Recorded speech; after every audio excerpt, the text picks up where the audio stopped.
Good morning to everybody. Welcome. I'm Daryl Burgink, Executive Editor with No-Till Farmer, and I want to welcome you to today's webinar where we're going to take the opportunity to delve deeper into the topic of vertical tillage.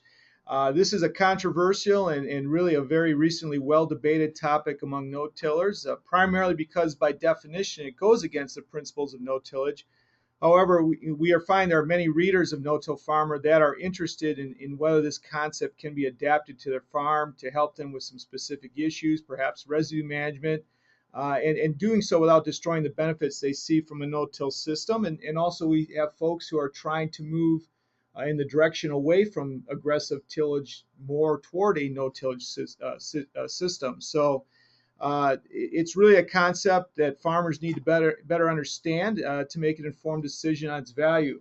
So here to help us with that goal of better understanding vertical tillage is Deanne Presley. She's the Extension Specialist for Environmental Soil Science and Management at Kansas State University, and we're going to hear from Deanne in just a moment. I do want to take a moment to thank Salford Farm Machinery for supporting and sponsoring today's webinar and making it possible for us to present this topic this morning.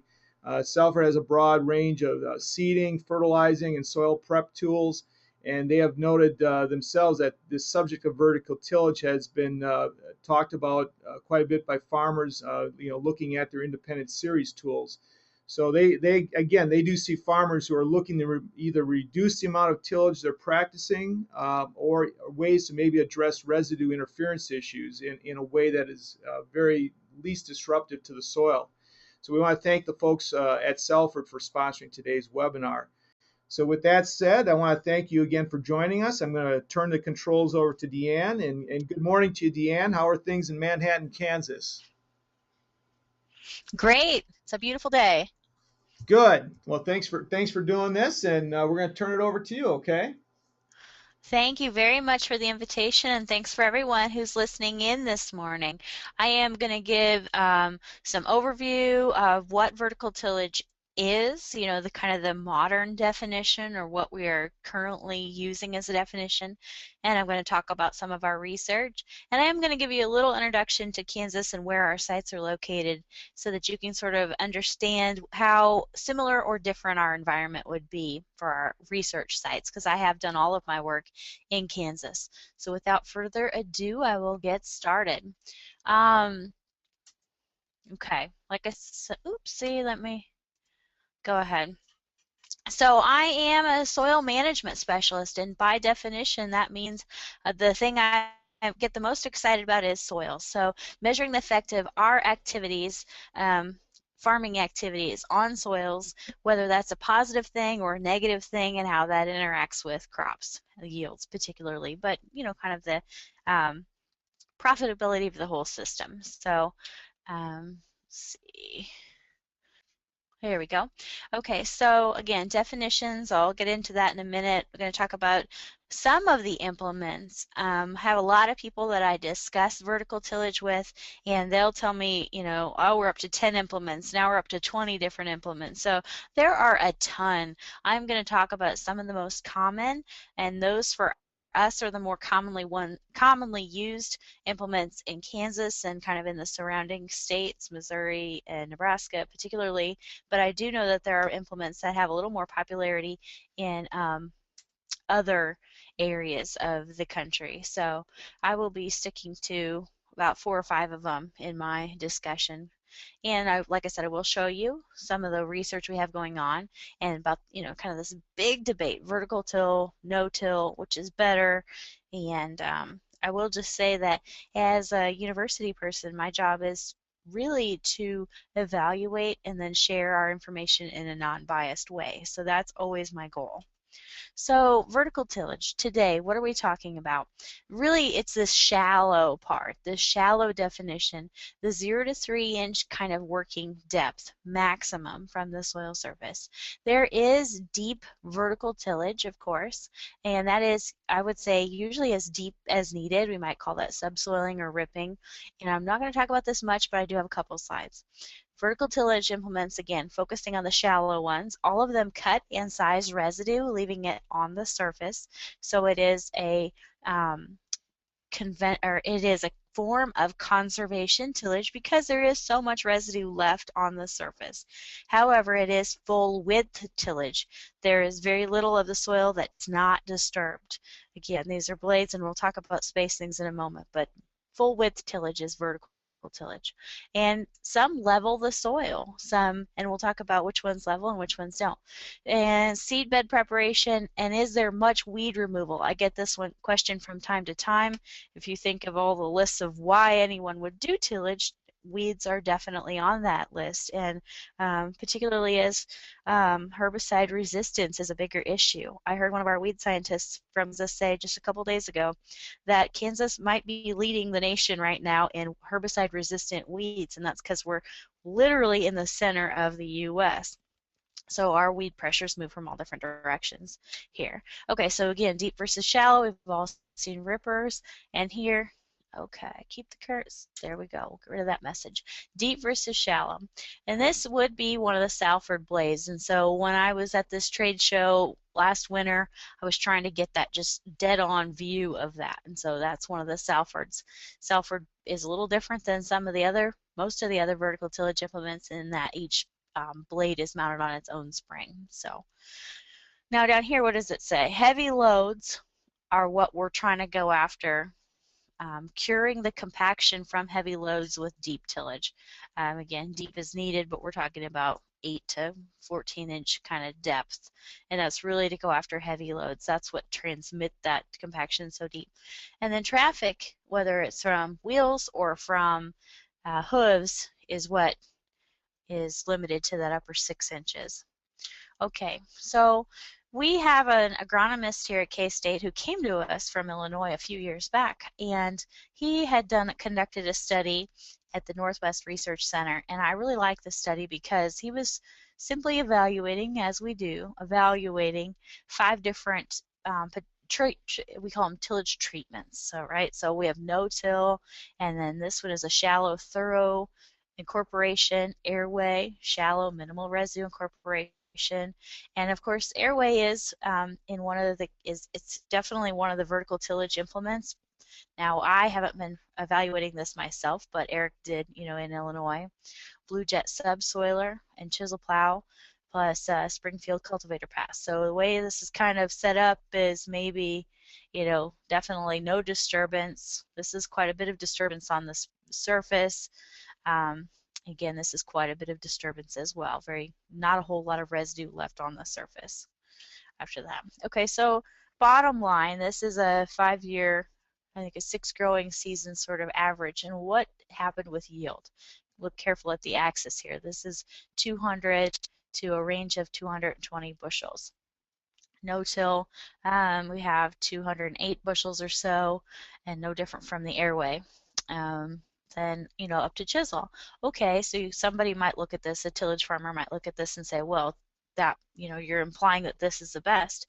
Highest yields don't always imply the most economical, do they? So to do the chisel plus the field cultivator pass, that's 2 different passes that, depending on fuel prices, we would, and if we use custom rates, that would probably be $30 worth of tillage right there. So substitute $30 worth of tillage for 13 bushels of yield, and that's just, just oversimplifying it. But again, and this says LSD, that's least significant difference at 0.05. Well, 0.05 means that we're 95% certain that these differences are real. These are replicated, so there's four replications. That means that no-till appears 4 times in the study, chisel appears 4 times in the study, so on and so forth. But anyways, to evaluate whether any of these 2 are any different from each other, they have to be more than 4.8 bushels apart. And I've had people say, well, farmers don't need to be 95% certain, they maybe just need to be 75% certain, and that's fine, but I just want you to understand that what these statistics mean. And this is another way to look at the same exact data, only showing you all of the years. Subsoiler is pretty interesting. It's kind of my favorite. It's my favorite to look at because of the fact that there must have been some compaction in that field. 2004, that was the best treatment. And look how it slides down the list. So once compaction's dealt with, we don't need to keep doing the subsoiling over and over again. No-till, you might say, okay, well, that's in last place. Again, that doesn't mean it's the least economical. And certainly, if we go back to this slide, is this an acceptable yield for Illinois? I'm sure it is. But moving on. Airway, 3.8. Dynadrive, 2.5. Again, chisel. So I just wanted to show this data, and I'm going to come back to this name, Eric 80, in a minute. Or actually, it'll be more towards the end of the presentation. So vertical tillage equipment, let's jump into this. What are they designed to do? Well, cut and size residue is definitely way up there on the list. They do that very well. It is full width tillage of the upper 2 to 3 inches. What if that cutting and sizing residue could cause it to break down faster? BT corn is resistant to insects, as we know. Well, if we have less feeding of insects, both from from the larvae, basically, then we're not having the residue opened up as much to where it can then be broken down by the great decomposers. Those are fungi. So, therefore, BT corn is persisting in the environment longer. So maybe we could get it to break down a little faster. What about leveling the soil? And we'll talk about that a little more when we talk about specific implements, because that varies a lot. Seedbed preparation. How good of a seedbed, or that's really not great English, but how good of a seedbed do these implements leave us? And what if we could use it to incorporate something, whether it's lime, dry fertilizer, seed, particularly maybe cover crops or maybe small grains, oats or wheat, and manure. Maybe I know there's been some research looking at vertical tillage implements to incorporate manure a little bit so that there's less runoff in it, water quality, sensitive type areas. What about this idea of drying out a seed bed to plant? Well, that's the one thing I can say that might be different about Kansas from everywhere else, is that's hardly ever an issue for us. We'll come back to that thought. Okay, so these are some of the implements I'd just like to discuss today. And we have tested the first three quite a few times. This is the AGCO Sunflower. We just weren't able to get our hands on one because it was such a popular, they just didn't have, they weren't available. They were selling so many. When they came out. And then John Deere, again, I have not worked with this implement either. It's one of the newer ones on the market and just haven't had one. But since I know that many people run Deere equipment, I thought I'd put it on the screen. So blade spacing, all of these implements have discs on a gang, and so these are the spacing of the blades. And all of these, the back gang would be offset from the front. So take and divide Great Plains, for example, 10 inches is how far apart each blade is on the gang. Well, then the back is the same, but it's offset. So you'll have a blade running every 5 inches with Great Plains, every 3.5 inches with Landau, and so on. The blade edge profile, this is one of those things that each company has specialized in quite a bit. So Case, I'll show you some pictures, turbo pattern. Landau, for example, is a smooth blade, so it looks like a disc, only doesn't have near the concavity. So concavity is a big deal. Concavity, Great Plains is one that's often mentioned because it doesn't have any concavity at all. Those are a flat blade versus Case, an inch of concavity from the center to the edge. Landau, about an inch. AGCO, a little more. And John Deere, I'm actually not sure of what their concavity is, but I do know it is concave. By the way, all these specs can be looked up online. One of the manufacturers here actually has a tool where you can compare all of the different implements, but you can find these specs online. So if you're researching a particular implement, go to their website, look up the specs on that particular implement, and you'll see all this information. In fact, that's how I got it. So again, same order here, but then I want to talk about the blade mounting and angles. Okay, this is the degree away from the center. So again, we'll start with the Great Plains because it's the easiest to describe.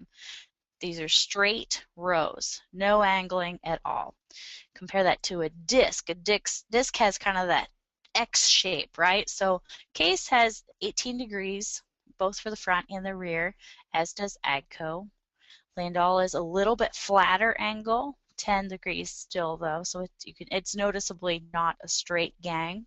And then John Deere, for whatever reason, they have 21 in the front and 19 in the rear. So, and then tractor power recommendations. So again, this is off of the websites. So it looks like it's kind of, averaging around 10 horsepower. And I have no idea what happened to my Landau, but it's the same. About, 10 or a little maybe 10 plus or minus 2 for the horsepower per linear foot. So, take that times the 30-foot implement. That's what you're going to need. So they are fairly horsepower intense, even though they're not disturbing a lot of soil. It's just that there are so many ground engaging pieces there on those gangs that they do require a lot of horsepower to pull. Plus the speed. I don't know if I say this anywhere in particular in this presentation, but these are operated at high speeds, faster than planting anyway. So 7, 8, 9 miles per hour is the goal. Okay, so Great Plains. Again, those straight gangs, and there's their particular pattern on their blades. Case, and maybe this isn't great tillage implement photography on my part, but you can see, I hope you can see that they're angled away from each other, and there's their pattern. And again, concavity doesn't show up very well here, but they're concave, kind of angled one way in the front, and concave angled the other way in the rear. Actually, I think I said that opposite. Angled this way in the front, angled this way in the rear. Rolling baskets. Haven't really talked about those. Pretty much everybody's got some kind of harrow on the back. So whether it's a rolling tine harrow or a dragging tine harrow, there's something in the back. Okay, so Landau, again, that's the one with the 10 degrees and the about an inch of concavity to the blades, yet they're smooth. Yeah, and here you can see that the gang, it's just like a disc in that they're throwing one way on the front and throwing back the other way. Again, they have a rolling basket as well. Okay, so same field, ran this implement, and then this is what it looked like afterwards. So you can see that we can see some soil peeking through. You can see residue. You can see that there's just a few random stalks sticking up, but it's kind of fluffy on top. Not a lot of soil being thrown to anchor this. Totally different from many of other tillage practices. So that can actually cause some problems in areas where wind is an issue, which for us in Kansas it definitely is, but I know it can be windy in other places. At least for a few days of the year, and that's all it really takes is one sustained wind to maybe move soil or move residue. Also, if this field was sloping, this could be an issue as well because it's no longer anchored. Southward, this is, as I understand, they have several configurations. They've got the RTS, and there's one that's, I think actually this is one of the more extreme ones. This is our site in Garden City, and it was kind of dry that day when this tillage was done, but everyone is mounted on its own particular spring here with the dragging tine harrow. And that's what the surface looked like after the Salford had been across it again. Not any big stalks that we can see anymore. So I'm going to show you where I'm going to move into our research now. This is the kind of a key here for showing where our sites were. In 2009, we had one site. That was kind of our first, hey, let's get started kind of year, and I'll show you that data. And then we expanded with some funding. And so you might be thinking, who funded this work? Who did fund this work? And the answer is the Kansas Corn Commission. I basically pitched this idea to the Corn Commission, and they liked it because, and again, I pitched it to them because they're the ones probably producing, that commodity's producing quite a bit of residue, and that I thought they'd be interested, and they were, and so they funded it for 2 years. So this is the same, showing the same site locations, but I wanted to show you the precip so you could relate to us. So, if you think of, we've got the Rocky Mountains out west, out west off the edge of this map, and then we're in a rain shadow, so it's quite dry out there. We're talking, in the 20 inches or less this way. This is so historically, this is irrigated agriculture out here, mixed in with dry land, of course, but this is kind of that central sorghum and wheat country, and then we have a lot of corn and soybeans here. Right through here we have pasture, And in this area, it's quite wet, and that's fairly intensive agriculture. We'll have 3 crops in 2 years. So, you know, a lot of double crop after wheat, for example. Wheat, double crop beans, perhaps milo, but a lot more corn has definitely moved in here. In fact, there's a lot of continuous soybeans as well, because we do have some wet springs. Anyway, the point is we've scattered these everywhere, and all of these places are important corn growing regions for us. Corn has very steadily marched this way across Kansas, even in the past, even since 2004. So just throw this up for a second and you can kind of see this for the legend. This isn't all of Kansas that I'm showing you, but this is the groundwater level. So this is where irrigated agriculture is, and there's actually much more corn grown in eastern Kansas, or western Kansas, I'm sorry, western Kansas than in eastern Kansas because it's irrigated. So again, vertical tillage, we're defining that as, for this project, as a shallow, top 2 or 3 inches. Shouldn't remove, you know, if it's purely vertical, if a blade enters the soil vertically, that sounds like it wouldn't result in very much horizontal movement of soil. But I said in theory, because of the fact that if we have concavity and if we have an angle to the gang of discs, then we are moving soil. Soil does move. Some soil moves. And so that's why I put the in theory there, is to remind me to say that. It is conservation tillage, and, you know, I shouldn't say its main purpose is to cut residue, but it's quite often most people's main objective. So in the Kansas Corn Commission, when they funded this, we talked, I wanted to talk about residue, coverage, and mass, and how it changes over time. We did these practices on farmers' fields, most of which were no-till, and all of the farmers were interested in answering a question. So they'd been no-tilling for quite a while. You always wonder, what would happen if I did something differently? What would happen if I changed that? So for some people, they might intensify and add cover crops. Some people might be thinking, is there anything I should be thinking about for an occasional tillage? And so that's sometimes I say we answer questions that farmers have so they don't have to make them, you know, either make a mistake or change their soil too much. We get to do it on a small scale. Okay, so vegetative properties, you know, that's mass, biomass, and things like that. Soil properties, again, that's probably my favorite thing. And then the Corn Commission said, hey, would you look at pathogens? So the soil and residue-borne pathogens. So that's what we did. So in 2009, this is our very first year pilot kind of study, and we did this because the producer actually, long-term no-tiller, went and bought a vertical tillage implement. And I'll tell you which one it's the case because of the fact, I'm telling you that because you have to keep in mind that that is one of the more aggressive gang angles and more aggressive concavities. And that helps explain what happened in our study. So physical properties, that's actually my most favorite thing to study. Bulk density, that's just very, as plain as it sounds. How dense is the soil can be an indicator of compaction. Mean weight diameter is what happens when we put aggregates of soil in water and shake them up. You've all seen that demonstration. But aggregation has everything to do with infiltration. If the aggregates are very stable, then water can infiltrate very well into that soil.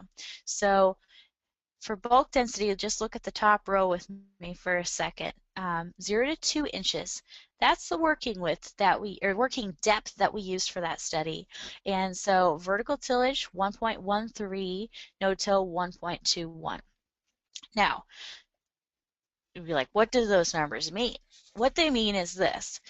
For density, we want a less dense soil. However, for that soil type, which is a silt loam, this is a great bulk density to begin with.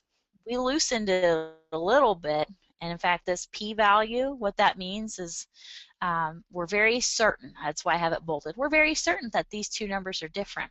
But this is not a number to be concerned with. That's a great, loose, friable, beautiful soil. You dig in that, and it's the soil you want to have. It's beautiful. Now, what happens beneath the depth of the tillage? Always a popular question. And I'm going to talk about that a lot more at the end, but always a popular question. 2 to 4 inches.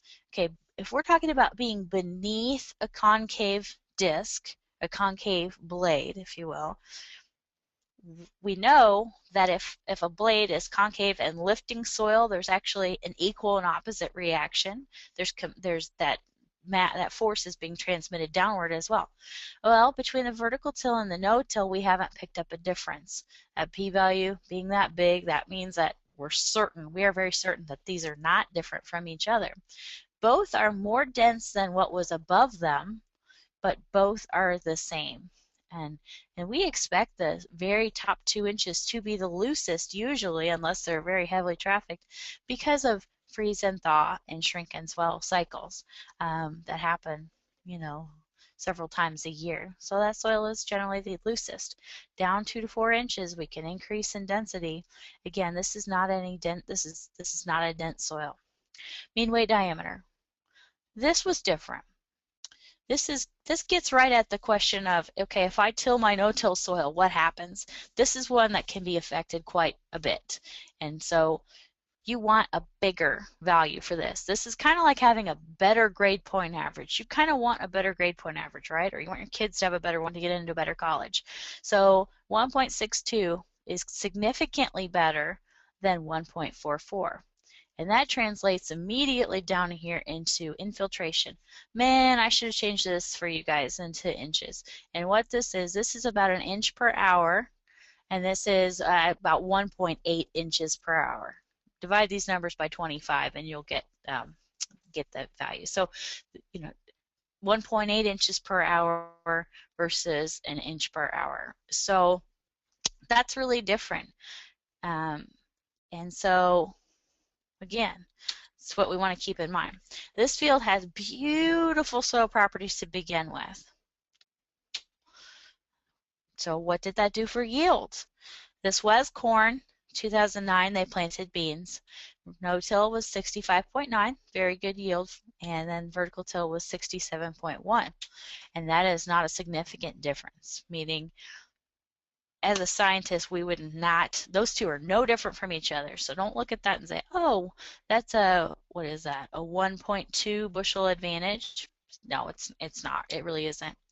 And so that's, again, the interest was increasing, so we asked the Corn Commission for funding. Okay, so yields and pathogens, moving forward into 2010 and 2011. Okay, this is a lot to look at. Just focus on one column at a time. We did stand counts. No difference. Again, that's that LSD number. No difference. Disease, percent of the population, and what I mean by disease is gray leaf spot, and we looked at that. And we just scouted that. And so there was a difference. No-till had a little bit more, and the case had, and by the way, Jefferson County is one of our most northeast sites. I should have said that. The case in the disc, like, wait a minute, a disc? Yes, the producer had a disc and they wanted to put it in this experiment. So they had an old disc that they, again, the site was long-term no-till. In this case, it would be, it was since the 80s, so very long-term no-till. And so 30 years or so. Anyways, point is they had an old disc and they're like, well, I wonder how this compares. So disc, of course, has more concavity, about the same gang angle on these two, and so they ended up about the same. Severity in lesions per plant. Again, these two they translate right over. How many plants in a row were affected and how many lesions per plant were there on the leaves? No different. Well, I'm sorry, they were different. No-till had more. Now, did that turn, because of the no-till having more disease, did that turn into a difference in yield? Here's the thing. We had several strips. We had 5 strips of no-till, 5 strips of the case implement, and 5 strips of the disc. And the case was numerically the highest. But I don't have anything in this little box because of the fact that this was extremely variable. And that might mean that on one side of the field the no-till yielded great, and then in the middle of the field it yielded bad, and vice versa for the case. So this field just had so much variability. Most of our other sites just didn't have it, but this site was highly variable. So it's really tough to make a conclusion. Also, this is 1-year data. We'll talk about that at the end, how we plan to address that moving forward. Okay, this is up in the same neck of the woods, and northeast Kansas. Winchester, I think, is in Jackson County, Kansas, so near the Holton area, if you're familiar at all.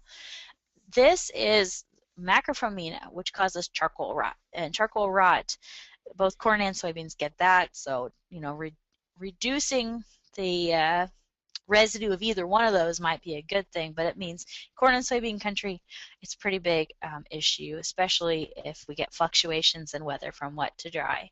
So we sample these. This says first sampling, so the gray bars are going to be for the first sampling, and so the first sampling is earlier in the season.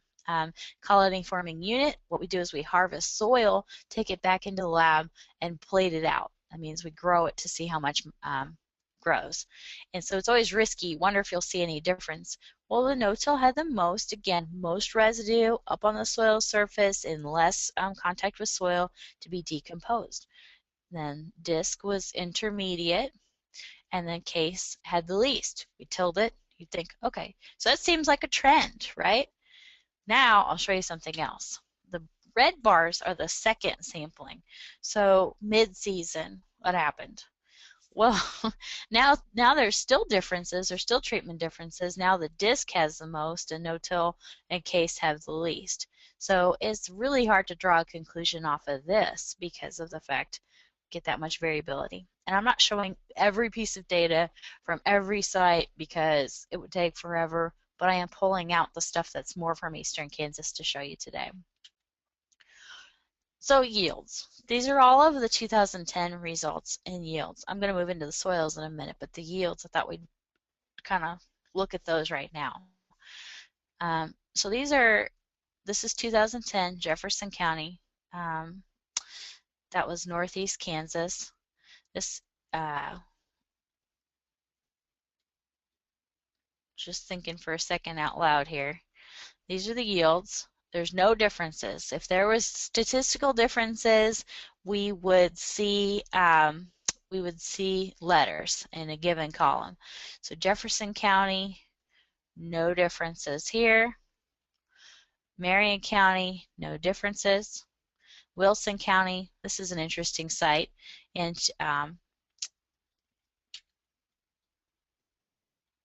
sorry, yes. Actually, something has happened. This slide is really messed up. I'm not totally sure what has happened to this slide, but we're gonna just, because in Jefferson County in 2010, we didn't have the Great Plains in that one. So that's what I'm thinking is like there's something that has gone awry with maybe formatting or something on this slide. 2011, this one's right. The reason I know this is right, so in Atchison County, which is way up in northeast Kansas, the no-till site was 195, no-till treatment was 195, Great Plains turbo-till, which that farmer actually does own one. He uses it in certain settings, was 189. And the Spader, which is an aftermarket disc blade that can go on a disc frame made by a gentleman up in that part of the state, he markets them all over the place, but it was 185. Now Marion County, we had the Landall and the no-till for 2 straight years, 76 that year. Just gonna check back. Yeah. So Marion County, ignore the Great Plains line. We had the no-till and Landall there the previous year. Again, corn yields. Now Marion County, you might be thinking, those aren't very high corn yields. Well, that is central Kansas. That's dryland corn in central Kansas, east central Kansas, and that is an appropriate corn yield. Maybe a little on the low side, but that's an appropriate corn yield for that part of the state. Wilson County, our sites died of drought. This site was a little bit sandier than some. It's still a silt loam, but it's got a little more sand component to that. And that site died of drought in 2011. The previous year, if we go to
So let's move into soils.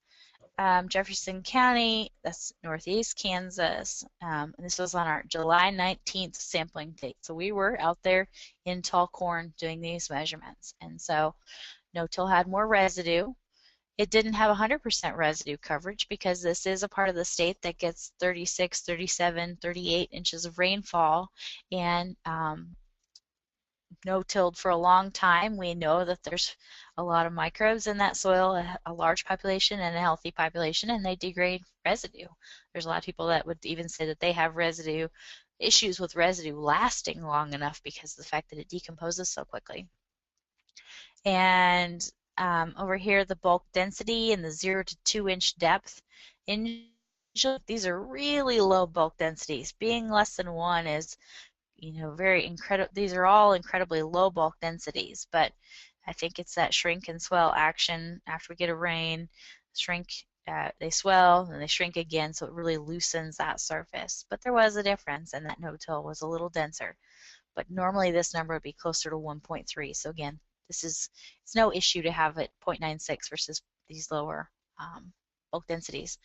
Moisture, and numerically there was more moisture in the no-till, but there was a little bit less where we had lower residue abundance. So that all makes sense. Atchison County in 2011, this was the one where with the no-till Great Plains and Spader that I already talked about.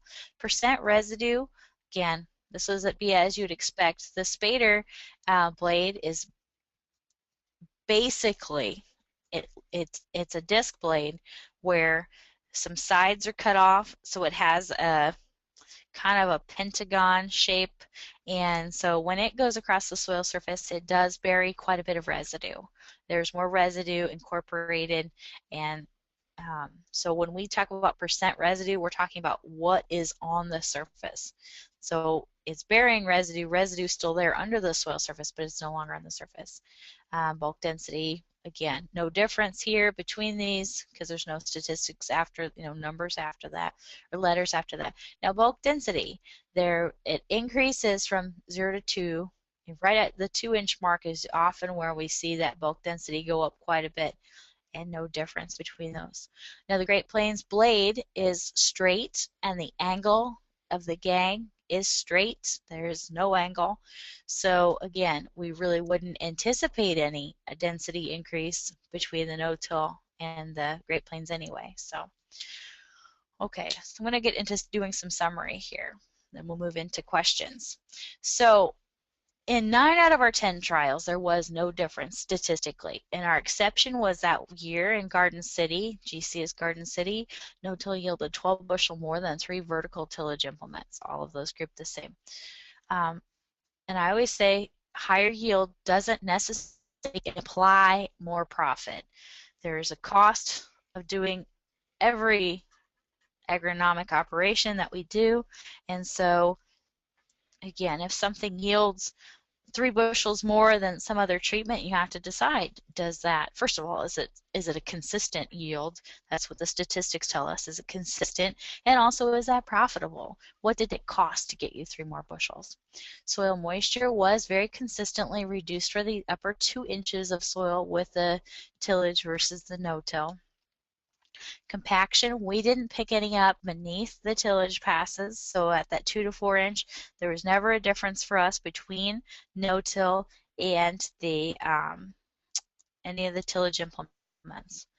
The soil structure, at 9 out of the 10 trials, we didn't have a difference, but the exception was that very first set of data I showed you in 2009, there was a very large decrease in the aggregation and the infiltration after tillage.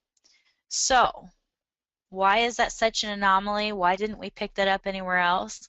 I'm not exactly sure. However, this was probably our site that had the very best soil quality to begin with.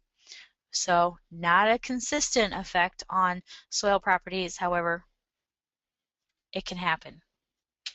Okay, so you know, a farmer frequently asks questions about vertical tillage. So I've been doing this since 2009.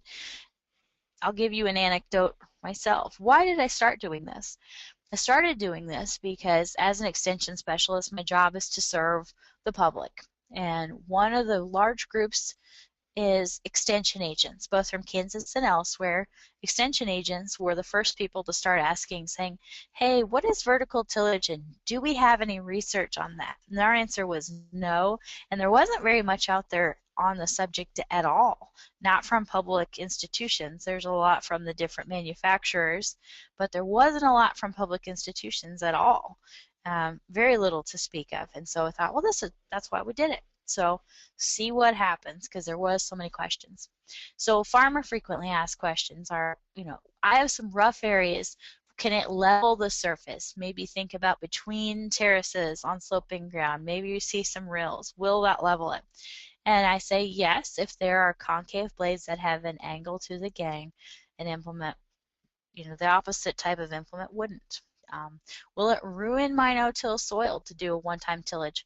I say probably not, but I haven't seen any example where tillage has ever improved a no-till soil. No-till needs time. Doesn't happen instantaneously. We need time for structure to improve. With no-till, you quit doing, why do we do tillage? Well, one of the reasons is to loosen the soil to create a seed bed. That's fine. But after we quit doing that, there will be kind of a reconsolidation time, and then the microbes, all types of microbes, from earthworms to fungi, they will need time to improve that aggregation and basically glue all those particles back together into a more natural structure like we'd see, in a grassland. So that's my point, is that it takes time. And so will it ruin my no-till soil? Like I said, probably not. We did have an exception to that, but I don't think it'll improve it either. Would it cause compaction at 2 inches if I run an implement with concave blades? In our experience, when we always tend to run them dry, because unfortunately that tends to be what we have, is drier surfaces, no. But what if you would run one of these wet? What if you were doing this to try to dry out a field for planting, which is one of the potential, reasons that people put out there for reasons that they would do vertical tillage or be interested in it. Would that cause compaction beneath the zone of tillage? And if it's wet, I would say totally it's possible. And I was in Indiana last winter, and that was a very common statement made to me by certified crop advisors, was that they have seen compaction where implements were run when it's wet. So, how are vertical implements different than a disc? The gang angles tend to be more shallow and the disc blades are not as concave. And again, some of them are very different from a disc.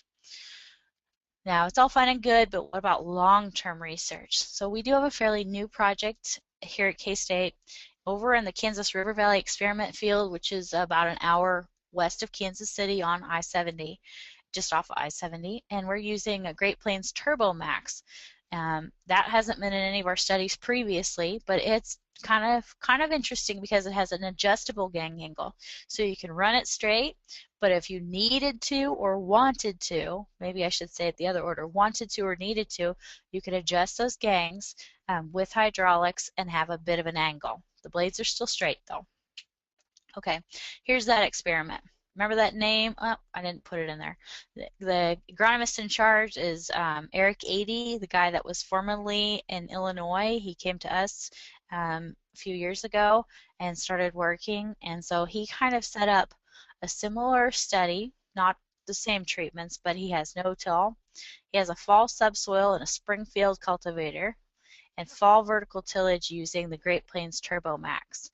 Corn and soybean rotation, so you can see corn yields and soybean yields. So he's got both of those replicated, 3 or 4 times. And he set this up because in the Kansas River Valley, which is a very important agricultural area, it's a wide valley, there is irrigation there. These are people shooting for max yields. You can see that. These are up around 200 bushels. Yields can be higher in a better year. I'll be curious to see what the 2013 yields are. Those are probably, I bet they're not available yet, but they'll probably be available within a few days even. So no difference yet. And a lot of times we expect that. When we have a new study, we don't expect to see any treatment differences right away. But if there's going to be some differences, it'll probably show up in maybe 3 years, 4 years, 5 years, something like that. So this is a project that we plan to keep up. And just because of the sheer nature of trying to do this work, and we don't have any funding per se for this, although Great Plains has loaned us the TurboMax to use kind of indefinitely as long as we want to use it. This isn't receiving any funding per se. So this is an experiment that we just did not put all the different potential vertical tillage units into. So, okay, limitations. Residues that's not anchored is capable of moving.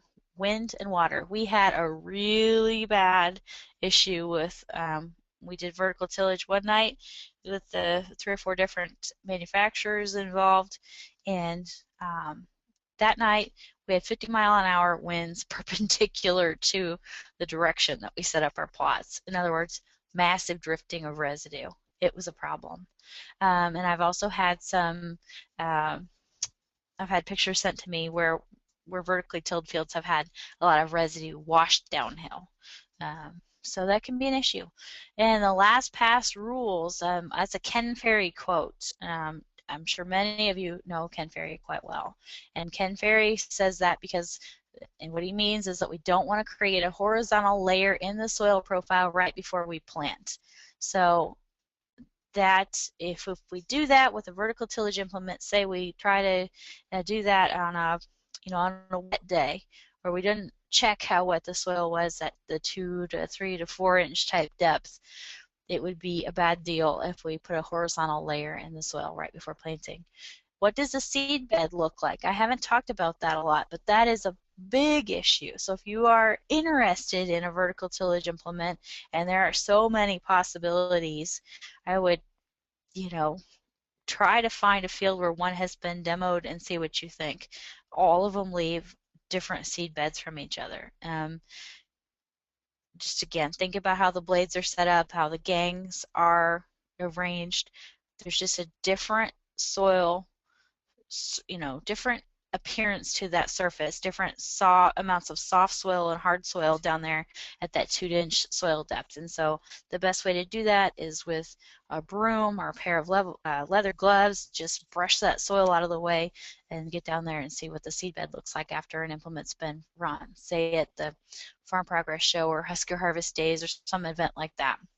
Now this is a biggie. Vertical tillage is not allowed under EQIP or CSP, Conservation Stewardship Program, because you must truly be 100% no-till to enroll in that program and to maintain your eligibility. So that is a big issue. Even though vertical tillage is a form of conservation tillage, it is not no-till and it's not allowed under EQIP or CSP. Okay. So there are a lot of farmer anecdotes, wear and tear on machinery. If we've got all the stocks leveled, perhaps we'll have less wear and tear even on tires. This is one that I got an email from one of my cooperators. We went out and put the plots in, and then he still had the implement, and he thought, well, I'm going to go see what happens. He had some very heavy textured soils in a bottom area, and he had cows out there. He thought, that's pretty tracked up. I wonder what would happen. And it made a perfect seed bed for him. But where we had our plots, there was no yield advantage or soil, advantages either. So rough areas, can you level the surface? And I think we've actually kind of talked about all of these, so I'll skip through that. This happened once. Don't tell me it won't make me any money. I love planting into the seed bed. Well, there you go. That could be a reason for some people. This happened once last winter. My soil surface just isn't good for planting into. Would vertical tillage be treating a symptom? Is there some reason that soil isn't in good physical condition? Could we improve that in some other way with rotating a crop so there's more residue in the system, or by using cover crops to try to condition the soil surface? Certainly. So, what's going on with that soil surface? Can we try to fix that in some other way? This happened also. This was at a no-till conference, the Oklahoma no-till conference back in February of this same year, 2013. So instead of spending money on a vertical tillage implement, why don't people spend money on optimizing their planters or their drills to work in heavy residue? It's always a possibility, always a choice that farmers have. So definitely, definitely a great question. So just when you make any management decision change, start with your objectives in mind. What is it you want to accomplish? So therefore, which tillage implement might suit that purpose the best? Again, thanks to the corn growers for funding this, and this project was done with lots of other people. So with that, I'm happy to take any questions you have, and I'm sorry for talking this long. Hey, very good. Thank you, Deanne, for going through that. And we do have a couple questions here, as with time allowed. I want to start with one that was brought up. The question is an adjustable gang angle a good thing? And basically, the premise was it seems like at times you would need very little pitch, because you want to, keep, you might want to do some residue sizing. Might want to make sure you still keep that residue pinned to the ground, but yet there's sometimes maybe you need to move more soil, like fixing ruts or something. What what experience have you had, would you say, with adjustable gangs? Well, you really summarized it pretty well right there. One of the ideas is, well, maybe you could run the more aggressive angle in the fall. When I say aggressive, I believe the adjustment on the Great Plains and also the Kuhn Krause implement, also made in Kansas. Those both have an adjustable from about 0 to 6 degrees, so not particularly aggressive angles, but the idea would be exactly what you said. Potentially move more soil or anchor a little bit better. Maybe you do it at the 6 degrees in the fall, and then you come back in the spring, do it again at 0 degrees, or very shallow angle. So again, just that it's more of a flexibility kind of thing. Okay. And we do see some really, wide, would you say we do see some wide differences in how some of these tools are set up as far as the gang or the pitch of the blade or the type of the blade? In your experience, if you're somebody who's really trying to practice no-till, what would be, from what you've seen, primary reasons why somebody would use a vertical tillage tool, and really to what degree of pitch or soil movement, where do you want to limit that, I guess? How much is really getting to be too much? And it, I know it's a tough one, but I think that's a question that comes up a lot from people. Yes, that's a great question. How much is too much? Um, I try to kind of stay out of the debate and just instead investigate and evaluate. However, I will say that no-till for us in Kansas particularly has been a very stable, yields have been very stable with no-till. So if someone, okay, so I always think about tillage implements as being on this big spectrum. So if there's a reason, if there's something you want to accomplish, so I'll give you some reasons in Kansas that we've done. Well, I'm growing continuous corn because, insert the reason. Growing continuous corn because maybe I'm supplying a feedlot or, an ethanol plant or whatever it is. So I have continuous corn and I really need to get my stalks to decompose faster. Well, there you go. There might be a reason to try to do that instead of no-till. In southeast Kansas, where our rainfall totals approach 43 inches per year most years, and also our soils are clayey, well, they need to do tillage in the fall. I just shouldn't say they need to. Some producers prefer to do tillage in the fall so that then they can get back in the spring to plant. So for them, that's a reason. Now, could they, delay planting or plant something else? Well, again, this is just part of a whole agronomic system of questions. There's no easy answer to that one. So I will say that I think those angles of 10 degrees or more for the gang, those are moving quite a bit of soil, to be honest with you. So, I mean, there still is like 60, 70% residue at the surface, but there is soil visible. So there is soil movement, soil disturbance. So that's the answer I'll give you to that one. Okay. It was good that you brought up the, NRCS, because I know we have probably some folks from NRCS on the line. You brought up the point that they do not recognize it as a no-till practice, particularly when you're dealing with equip or CSP. And the primary reason for that, correct me if I'm wrong, would be that while you may be leaving a vast majority of residue on the surface, the fact there are so many blades across that toolbar engaging the ground really makes it a full width tillage, regardless of how much soil, or how little soil you may be trying to move. Is that more or less correct? Very much, yes. It is still a full working width. And so there are no stalks upright anymore, and I think that's, a big part of the concern. Anchored upright residue can reduce erosion chances by a lot, and that residue is not going anywhere if it's anchored versus when we do tillage across the full width, um, that residue can and has moved. Okay. In your studies and your work, have you had a chance to view or make any analysis of what potential soil erosion component there might be with vertical tillage? Have you seen any that suggests that this could really open you up to soil erosion versus a no-till system? We haven't done any direct measurements, and so one way to do that is with a rainfall simulator. So go out and simulate maybe a 10-year storm or a 25-year storm, and we haven't done that. I would have to believe that there's increased erosion potential. However, I know of a study that was done in Maryland, and think about Maryland, you think about Chesapeake Bay, and you think about, you know, if we think about water quality issues, sediment is one for sure. But what travels with sediment? Well, nutrients, particularly phosphorus. Phosphorus is a big water quality issue.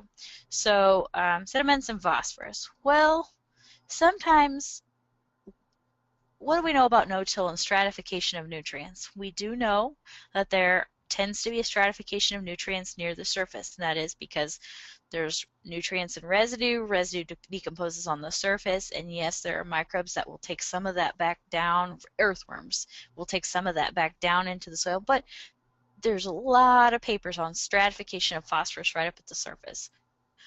Well, so what's worse? Having sediment carrying phosphorus running off of a field, or tilling up that soil and burying the phosphorus, redistributing it, and having just sediment running off the field. Well, that's a big water quality debate. So just trying to stop both things from happening. Stop water laden with either sediments containing phosphorus or water that contains dissolved phosphorus getting off of that field.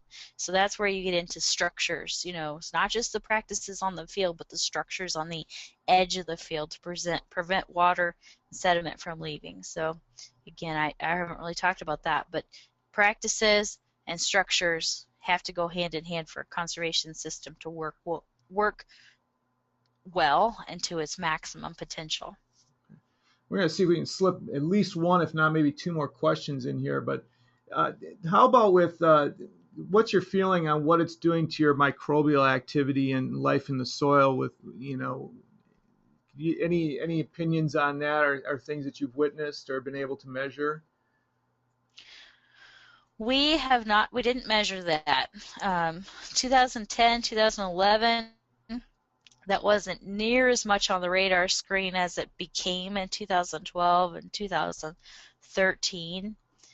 We didn't measure that, and if I could, I would. I'd go back in time, rewind the clock, and send those off for, Solvita. Actually, I can run Solvita myself, but do Solvita for the respiration, things like that, or to send it off. But what I do know And we have a lot of studies in which we're doing Solvita testing and also like PLFA, phospholipid fatty acid analysis. What I do know is this: 1 year does not a change make. um, there's usually very little difference in the microbial community as a result of a one-time event. So what would be great is for our Kansas River Valley experiment, where we intend to keep this one going for like 10 years or 8 years, whatever, till we feel like we've answered the question, would be at that point, 5 years, 10 years from now, go in and sample and to see what is that microbial community doing. But in a 1 year type, after 1 year of an experiment, there won't be a difference. There just won't be. Okay. Are you familiar with any, perhaps studies, and this is getting back to residue management again, where perhaps there's areas with, where you have less heat units and perhaps environmental conditions where you tend to see slower residue decomposition.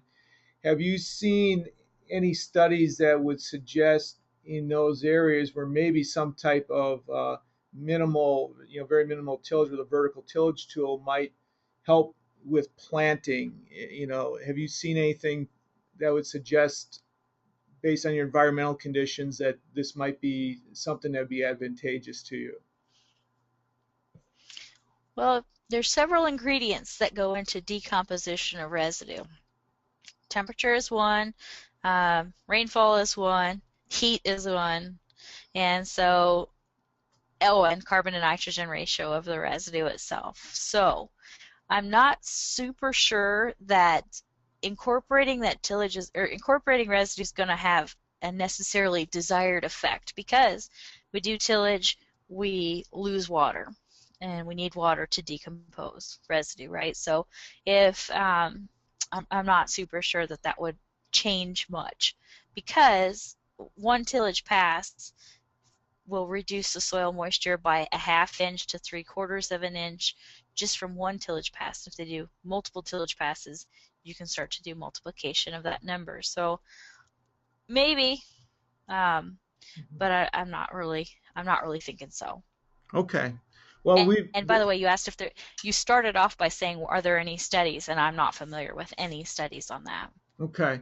Well, I tell you what, there are a lot more questions that came up. We're going to capture these, and Dan, we're going to send these to you if you don't mind, and you can answer as many of them as you're able to and have experience, with. But I do want to thank you for your time today in leading this discussion, and to everybody for joining on and listening in. I just want to give you a couple quick heads ups here that when you log off today, you're going to receive a questionnaire to complete.